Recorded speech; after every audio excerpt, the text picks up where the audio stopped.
अस्सलाम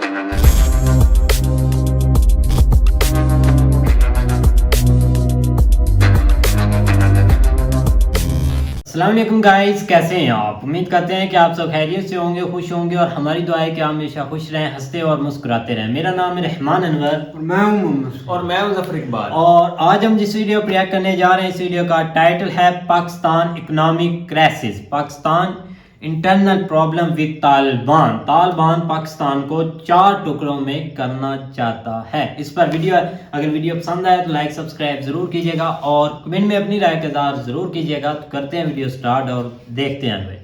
तालिबान पाकिस्तान को 4 टुकड़ों में बांटना चाहता है, यानी अगर उनका प्लान सक्सेसफुल रहा तो कल का पाकिस्तान कुछ ऐसा नहीं ऐसा दिखेगा। भारत और पाकिस्तान राइवल्स है, हम सबको पता है, लेकिन एक और ऐसा देश है जो पाकिस्तान से और भी ज्यादा प्यार करता है। एक ऐसा देश जिसका पाकिस्तान के साथ कॉन्फ्लिक्ट उस समय से चल रहा है जब पाकिस्तान बना भी नहीं था, और वो है अफगानिस्तान। चाहे वो तालिबान हो या कोई अफगानी इंसान, उससे पाकिस्तान के बारे में बात करो तो उसे गुस्सा आता है। लेकिन क्यों? Why does Afghanistan hate Pakistan? इन दोनों देशों की हिस्ट्री क्या है और इससे हमें क्या फर्क पड़ता है? ये है हमारी नई सीरीज पाकिस्तान एक्सप्लेन, जहां हम हमारे नेबर पाकिस्तान को और गहराई से समझने की कोशिश करते हैं, उनके प्रॉब्लम्स और उनकी इकोनॉमी को स्टडी करते हैं। अगर आपने पहले वीडियोस मिस किए हैं तो आप उन्हें यहाँ पर देख सकते हैं, और अगर आपको हमारा ये काम अच्छा लगता है तो प्लीज इसे अपने दोस्तों के साथ शेयर कीजिए। बाय द वे, आपने पिछले महीने हमें बहुत ज्यादा सपोर्ट किया, इसलिए थैंक यू। लेकिन अभी भी आप में से 70% लोगों ने चैनल को सब्सक्राइब नहीं किया हुआ। अगर आपको हमारा एफर्ट अच्छा लगता है तो प्लीज वो सब्सक्राइब बटन प्रेस करना ना भूलिए।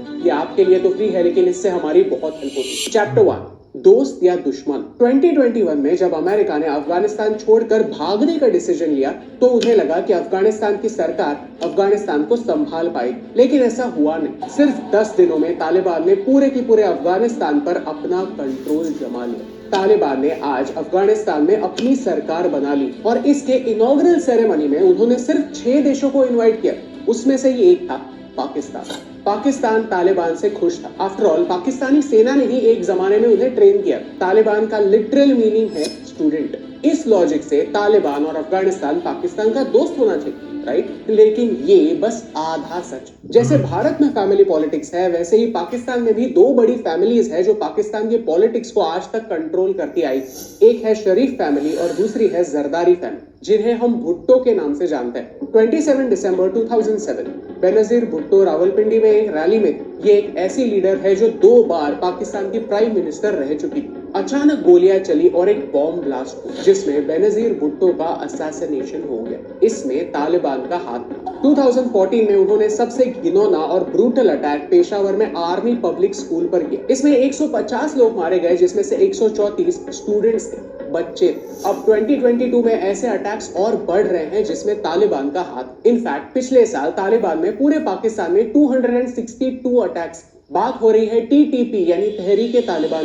ये एक पाकिस्तानी एक्सट्रीमिस्ट ऑर्गेनाइजेशन जो आज पाकिस्तान के लिए सबसे बड़ा हेडेक बन चुका। जब तक अमेरिकन मिलिट्री अफगानिस्तान में थी तब तक उन्हें कंट्रोल करने वाला कोई तो था। अब वो बेकाबू हो चुके हैं, प्लस उन्हें अफगानी तालिबान का फुल सपोर्ट है। जो हथियार अमेरिकन पीछे छोड़ गए थे वही हथियार यूज करके पाकिस्तान की आम जनता पर अटैक हो रहे हैं। चैप्टर 2, अफगानिस्तान की हिस्ट्री। 1947 में जब पाकिस्तान बना था तब अफगानिस्तान इकलौता ऐसा देश था जिसने यूनाइटेड नेशंस में पाकिस्तान के अगेंस्ट वोट किया। वो शुरू से ही पाकिस्तान को यूनाइटेड नेशंस ज्वाइन करने से रोकना चाहता था। Modern day Afghanistan Pakistan conflict समझने के लिए हमें थोड़ा रिवाइंड करना होगा। कॉलोनाइजेशन ने ही इस कॉन्फ्लिक्ट के भी बीज बोए। 1830 में जैसे ब्रिटिश भारत और पाकिस्तान में अपना एम्पायर खड़ा कर रहे थे, वैसे ही एक और देश रेस्ट ऑफ एशिया में अपना एम्पायर एक्सपांड कर रहा था, और वो है इंपीरियलिस्ट रशिया। इस एक्सपांशनिस्ट एटीट्यूड को स्फीयर ऑफ इन्फ्लुएंस बढ़ाना कहते हैं। एक कोल्ड वॉर की तरह 100 से ज्यादा सालों के लिए इन दोनों देशों के बीच एक पावर प्ले चल रहा था, जिसे कहते हैं द ग्रेट गेम। और ये नाम कितना अप्रोप्रिएट। सिर्फ अपनी सत्ता एक्सपांड करने के लिए, सिर्फ अपना इन्फ्लुएंस बढ़ाने के लिए इन 2 पावर्स ने आधी दुनिया को एक आग में ढकेल दिया। बेसिकली हो ये रहा था कि ब्रिटेन ने अफगानिस्तान, टर्की, पर्शिया से निकलने वाले ट्रेड रूट्स बनाए थे जो रशिया कैप्चर करना चाहता। अफगानिस्तान को कंट्रोल करने के लिए ब्रिटेन ने 4 वॉर्स लड़े और वो चारों के चारों हार। After all Afghanistan is called the graveyard of empires. Britain के लिए अफगानिस्तान इंपॉर्टेंट था क्योंकि वो रशिया और ब्रिटिश इंडिया के बीच एक बफर जैसा काम करता था। ये कार्टून उस समय के अफगानिस्तान की सिचुएशन को एक्यूरेटली दर्शाता है। ये है आमिर ऑफ अफगानिस्तान जो ब्रिटिश लायन और रशियन बेयर के बीच फंस चुका था। 12 नवंबर 1893 में आमिर अब्दुल रहमान और ब्रिटिश इंडिया के मॉर्टिमर डुरांट के बीच एक पैक्ट हुआ और डुरांट लाइन बनी। ये बेसिकली एक बॉर्डर थी जिसके एक साइड था अफगानिस्तान और दूसरे साइड था ब्रिटिश इंडिया यानी आज का पाकिस्तान। अफगानिस्तान के कुछ एरियाज ब्रिटिश इंडिया में चले गए और ब्रिटिश इंडिया को उनका कंट्रोल मिल गया। 1919 के बाद अफगानिस्तान कंप्लीटली इंडिपेंडेंट हो गया और 1947 में पाकिस्तान बन गया। लेकिन ब्रिटिशों ने जाते जाते जैसे भारत पाकिस्तान कॉन्फ्लिक्ट को अधूरा छोड़ दिया,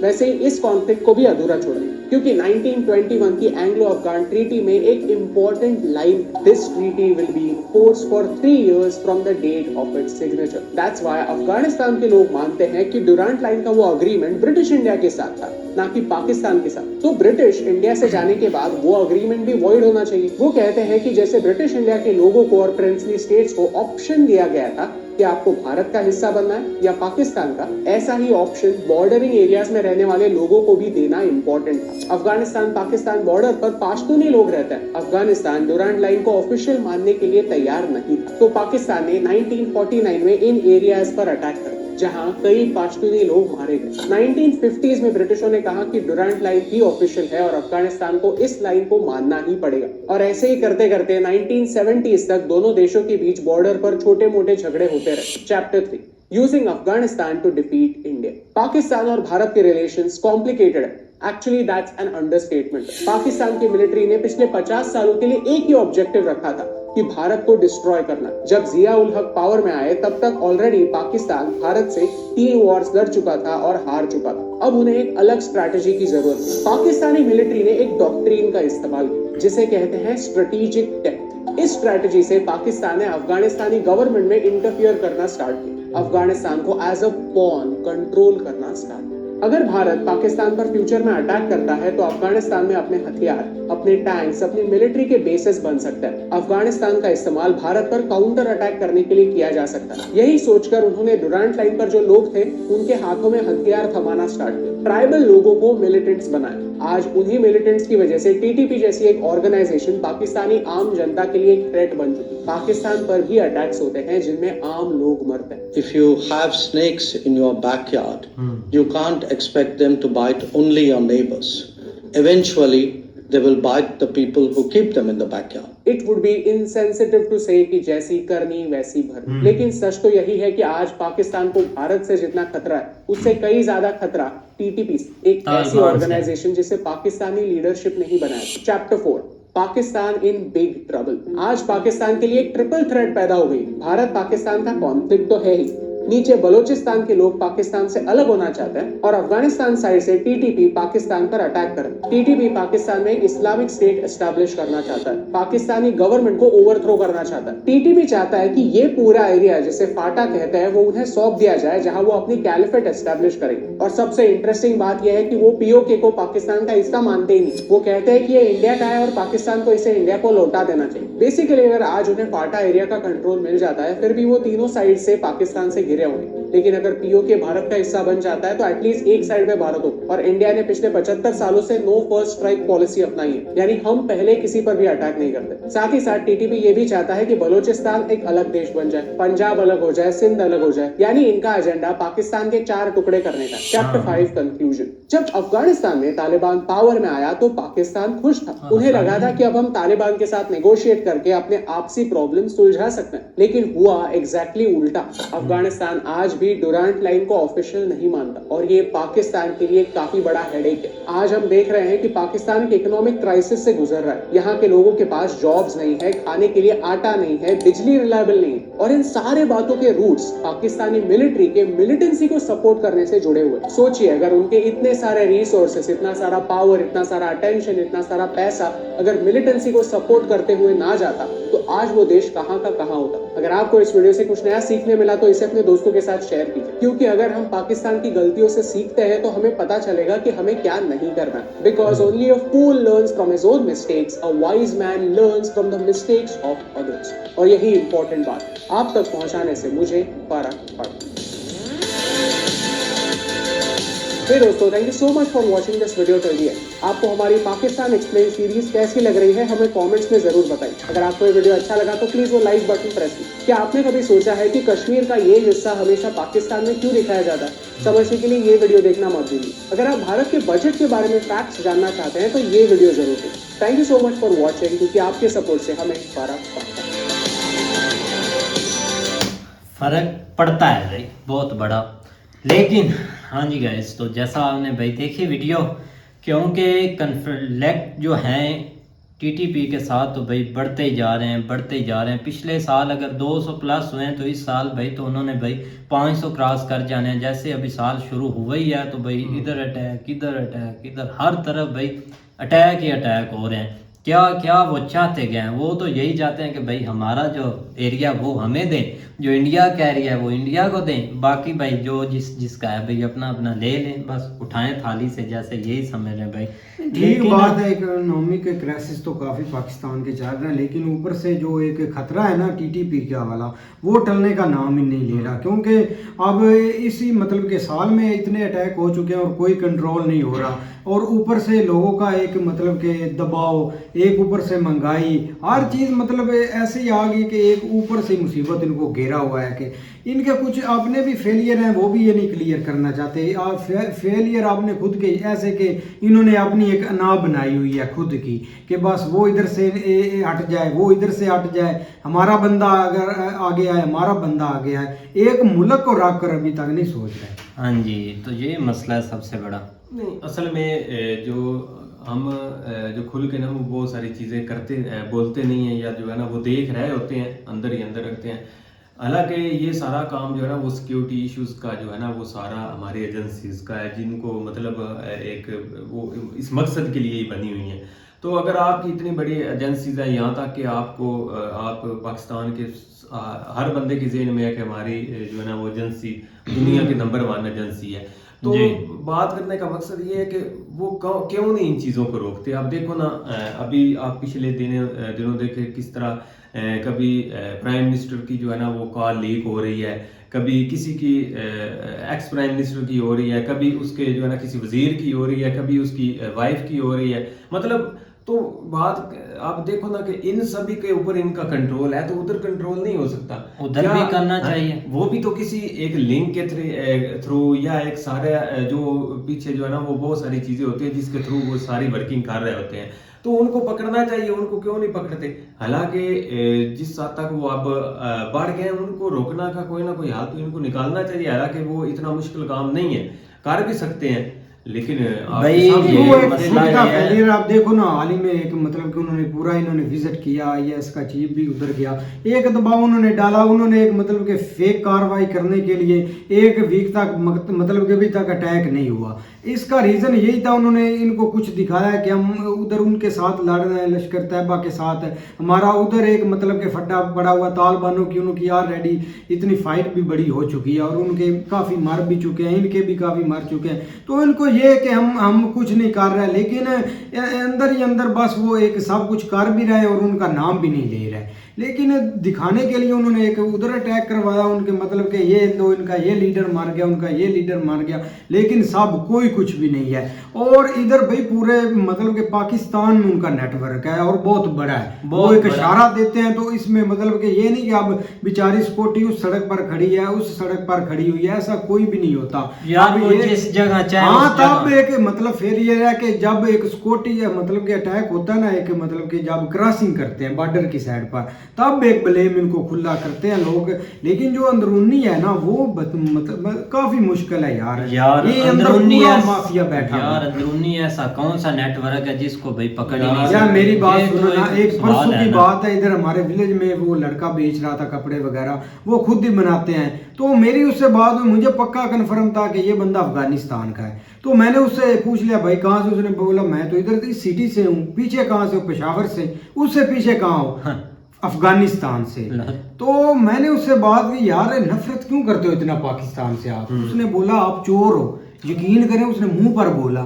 मैंने कहा वो कैसे चोर? उसने बोला कि ये देखो, मैं एक आपके पिछले गांव में था, उधर मैंने कमीज रखी और मैंने नमाज पढ़ने जा रहा था, तो उधर उन्होंने मेरी 4-5 कमीजें ही चुरा ली हैं। देखो फिर खुला उन्होंने उसने मेरे मुंह पर बोला अच्छा, आप चोर हो। देख ले कि बंदा झका नहीं भाई, उसने झुका- सीधा तो बोला यही कि बात चोर। उनको एक डस्ती है ना भाई, आप उनका एक नाम पर मांगते भी हैं, उनको एक खाते भी हैं, फिर उनका नाम भी बदनाम करते हैं, तो भाई तब जाकर मेरा यार तो देख आगे लो से- कितनी सफाई से उसने बोला कि आप लोग चोर हो भाई, चार यकीन कमीजें करें, आपने मुंह उठा पर- ली। मुंह पर जब बोला एक उसने। बंदे की आप चीज उठा कर भाई खा रहे हैं तो बंदा क्या बोलेगा, आपको भाई दाद देगा, आपकी तारीफ करेगा ऊपर जाकर? नहीं, कभी भी नहीं भाई, आपको यही करेगा कि बस भाई जो आप हैं वो आपके सामने ही है। असल में क्या ना करें यार, हमें एज ए जो है ना वो नेशन या एज ए पाकिस्तान के जो लोग हैं ना वो इन चीज़ों से सफ़र हो रहे हैं। अब पाकिस्तान को इस चीज़ से निकलने की ज़रूरत है, क्योंकि आपके सामने बाकी इधर सारे कंट्रीज हैं, इस साइड के ऊपर शुरू हो कितने कंट्री हैं, तो वहाँ पे ऐसे मसले क्यों नहीं है? सिर्फ हमारे ये इस खिते में है, ये दो कंट्रीज के दरमियान, ठीक है ना। अब इस मसले की वजह से या इस एक अनस्टेबिलिटी की वजह से और वो एक हाईली रिस्क जो है ना वो मामले की वजह से ये हमारे नेबर्स जो है ना वो इस चीज से परेशान भाई हैं। मेरी बात सुने, आपने वो इंटरव्यू बनाए थे कल, आपने उनकी बात भी की थी कि पाकिस्तान एक प्लाट है भाई जो कि भाई कटता जा रहा है। ये आप जब भी वीडियो कटता एंड हो जा ना रहा ये है ना। बता दें, मैं आपको वो यही बात रीजन है ठीक यार। यार, मैं कहता हूँ कि ये चीजें जो है ना वो अब खत्म करनी होगी, वो बाकियों के लिए रिस्क बन रहा है। नहीं, हर तरफ अब यही मामला, बलूचिस्तान की बात कर लो, उधर सरदारी सिस्टम है, वो लोगों को समझते ही कुछ नहीं। हाल ही में उन्होंने लोग जिंदा जला दिए आपके सामने, आपने कुछ नहीं किया, तो उनका यही है यार, मतलब कि वो शुरू से मतलब उनकी सपोर्ट है। जरदारी किससे पैदा हुआ है? यार, उनसे नहीं पैदा हुआ है पैदा। तो आप फिर जो क्या वो मर्जी- कुचलेंगे उनको? भाई जो मर्जी हो जाए ना, रियासत के आगे कोई चीज नहीं टिकती। ये तो आपकी रियासत ही उधर बैठी हुई है। तो यही मसला है। आपकी रियासत ही इन्होंने उनके उस साथ चीज है। को फॉलो उस चीज, अब देखो आपके सामने, अच्छा आप दूर ना जाए, इंडिया में चले जाए, हम इसलिए कहते हैं कि वहां पे भी आपको कितनी किस्म की जो है ना वो आपको लोग मिलेंगे, डिफरेंट रिलीजन के हैं, डिफरेंट जो उनकी है, मतलब अलग अलग रियासतों में अलग अलग तरह के लोग बसे हुए हैं। लेकिन आप ये चीज तो देख सकते हैं कि उनके अंदर यूनिटी है, ठीक है, उनका कल्चर अलग है, उनकी लैंग्वेज अलग है, आप सब कुछ जो है ना वो देख रहे हैं वो, लेकिन ये कि कौमियत तो उनके अंदर है ना, वो एक वन नेशन तो है ना, तो ये चीज हमारे वो अंदर क्यों नहीं foundation पैदा? आपको मानते भी नहीं है, ना उन्होंने मानना है जब तक आपकी मतलब कि एक रियासत ही उनके साथ मिली हुई है। एक पिछले साल आपका डीएसपी उन्होंने एक गाड़ी के नीचे देकर मार दिया था, किसी ने कार्रवाई की, किसी ने ऊपर मामला उठाया, तो वो कौन थी? रियासत के नहीं बंदा था, एक पुलिस इंस्पेक्टर था। तो ऐसे जब तक मामला चलते रहेंगे ना भाई, आप चारों तरफ से ऐसे ही घिरे रहेंगे, तो पहले इसमें कोई फिर आपको मतलब बाकियों कि के साथ brightness, आप फिर comparison- future- कौन कंपैरिजन करता है Comparison तो भाई? आप करते भाई नहीं आपका हैं। कंपैरिजन एक मंगोलिया के साथ नहीं है, एक आपका सोमालिया के साथ नहीं कंपैरिजन। आप ये कंट्री की तो बात छोड़ दें कि हमारा कंपैरिजन बनता है किसी से, या हम फ्यूचर में कंपैरिजन करेंगे। जब तक आपके लोग ऊपर ऐसे बैठे हैं ना, आप ये सोचे भी ना दिमाग में कि ये कोई कंपैरिजन हमारा किसी मुल्क के साथ बनता है। जी नहीं बिल्कुल देखो ना, भाई। उसका फिर फायदा क्या होगा? हम फिर इस भाई दुनिया में क्यों आए? उनको तो फायदा है ना, आप दुनिया आप मर जाओ, इससे क्या? लोग मर भी रहे हैं रोज, उनको कोई फर्क पड़ता कोई है? नहीं आपके भाई। सामने नहीं खुदकुशी कर रहे, सड़कों के नीचे आ रहे हैं महंगाई से तंग आकर, तो आपका यही कसूर है, आप इस मुल्क में पैदा हुए हैं। बस ये बोल सकते हैं। भाग जाए, हाँ। इतने भाग गए, 20 लाख जो भाग गए इस साल, तो आप भी भाग गए कहीं। एक आधा और सही भाई। हाँ, एक आधा और से जैसा लोग चल बाहर है, जिसका भाई एक मतलब जिसको मौका मिलता है या जिसकी एक इंडिया ही नीयत चले होती जाते है, हैं, इधर से ही भाई जिधर बात भाई है। किसी का मुंह लगता है वो जा रहे हैं। ये आपकी गलत फहमी है कि इंडिया में कोई आपको इन होने देगा, ये कभी भी नहीं पॉसिबल हो सकता। नहीं, उधर वही बात है, उन्होंने भी अपना माहौल नहीं ना खराब करना इनको अंदर लेकर। चलो खैर भाई, उम्मीद करते हैं आपको वीडियो पसंद आएगी। अगर पसंद आया तो लाइक सब्सक्राइब जरूर कीजिएगा और कमेंट में अपनी राय का इज़हार जरूर कीजिएगा। अल्लाह।